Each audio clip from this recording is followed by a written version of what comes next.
Chapter 2। यार, जब भी मैं कुछ गलत बना सामान देख रहा हूं, मेरे सिर में बहुत दर्द हो रहा है।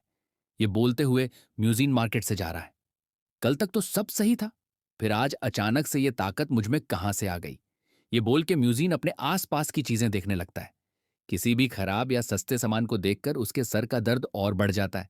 फिर वो एक टेढ़ी सुई को देखकर बोलता है, इस सुई को देखकर ही मेरा सिर सही हो जाता है। ये हमारे सिचुआन की शान ब्लैकस्मिथ शोक ने जो बनाई है। अचानक से रुककर वो बोलता है, एक मिनट, मुझे आखिर ये सब पता कैसे है? और ये दूसरी सुई भी तो मास्टर श्योक ने बनाई है। फिर मुझे ये अलग क्यों लग रहा है? ये पता लगाने के लिए वो ब्लैकस्मिथ के दुकान की तरफ चला जाता है। वहां पहुंचते ही वो कुछ अवार्ड्स को देखता है और बोलता है, यही तो है। जैसे ही मैं ऐसे स्वाड पकड़ता हूं, मेरी सारी इरिटेशन दूर हो जाती है। आसपास के लोग उसे ऐसे देखते हैं जैसे वो पगला गया है। एक मिनट, कहीं ये सब ताकत मेरे अंदर येजी के सपने की वजह से तो नहीं हो रहा? और तभी उसके दिमाग में येजी के सपने वापस आ जाते हैं। शायद मैं इस सपने की वजह से ही ये सब सीख रहा हूं। अपनी बातों को साबित करने के लिए वो ब्लैक स्मिथी के अंदर चला जाता है। कुछ समय बाद हमें किसके चिल्लाने की आवाज आती है, क्या? तो तुम्हें मेरी बनाई सुई अच्छी नहीं लगी? माना मैं अपने पापा जैसा नहीं हूं, लेकिन मैं भी 20 साल से यह काम कर रहा हूं। कोई ऐसा वैसा समझा है क्या मुझे? म्यूजिन घबराते हुए बोलता है, मेरा वो मतलब नहीं था। लेकिन ब्लैकस्मिथ उसे फिर भी गुस्से से देखता है। तो ब्लैकस्मिथ रिटायर्ड हो गए हैं, इसीलिए मुझे हर चीज नई बनी दिख रही है। फिर अपनी बक बक बंद करके ब्लैकस्मिथ म्यूजिन से बोलता है, मुझे पता है मैं अपने पापा जैसा अच्छा नहीं हूं, लेकिन तेरे जैसे डॉक्टर भी मुझे आके नीचा दिखाएंगे। चलो, अगर तुम्हारी आंखें इतनी अच्छी है तो इन सभी सामान में से मेरे पास के बनाए हुए सामान ढूंढ के दिखाओ। और वो म्यूजिन को कोने में रखी कुछ सामान की तरफ इशारा करता है।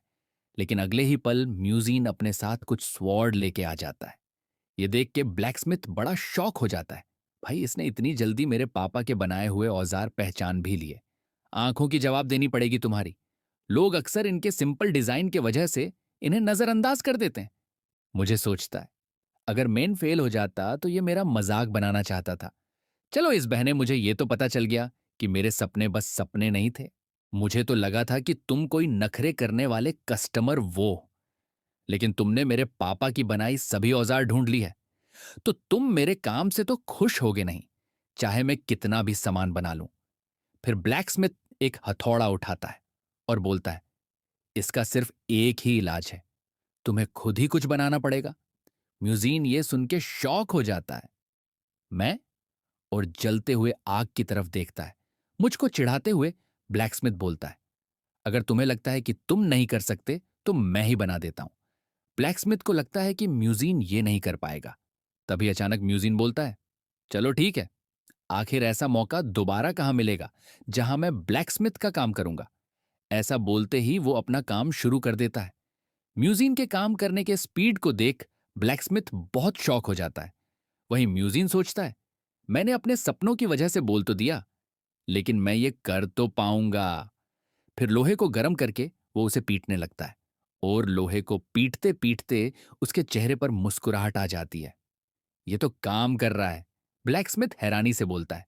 मैंने तो सोचा था कि ये कोई गलती करेगा और मैं किस पर हंसूंगा, लेकिन ये तो एकदम बेचुक काम कर रहा है।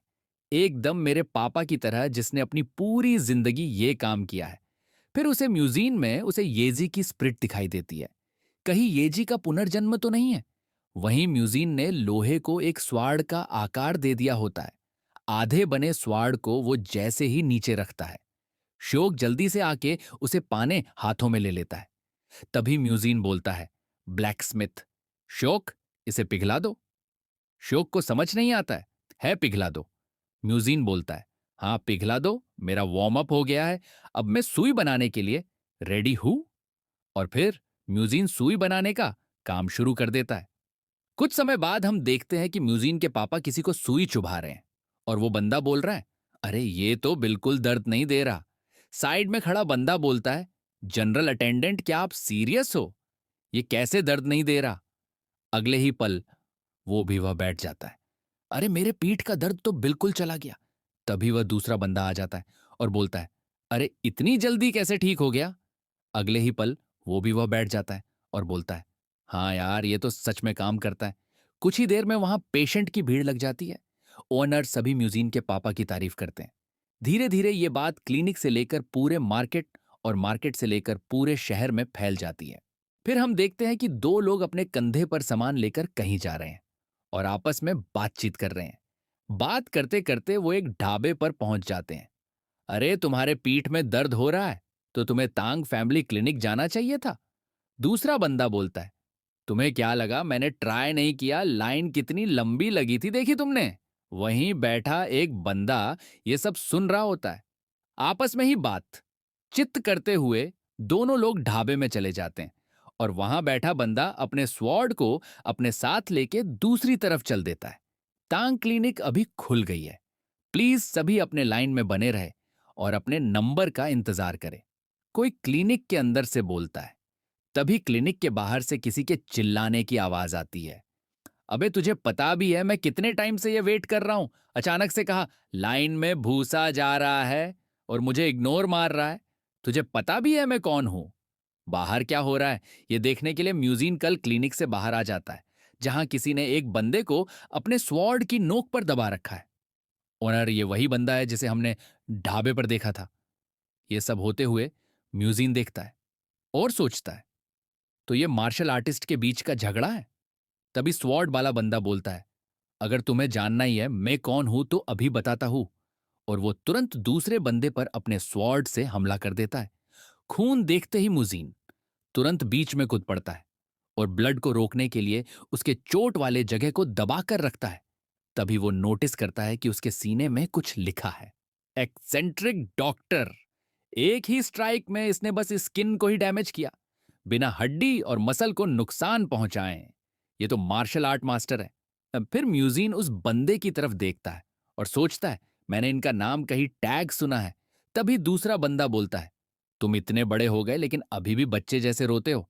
मैंने तो बस छोटा सा स्क्रैच दिया और तुम इसमें ही बेहोश हो गए। वैसे तो ये गाय कुछ ही दिनों में भर जाता। और वो एक डरावनी स्माइल के साथ बोलता है, अगर यहां कोई अच्छा क्लिनिक होता तो।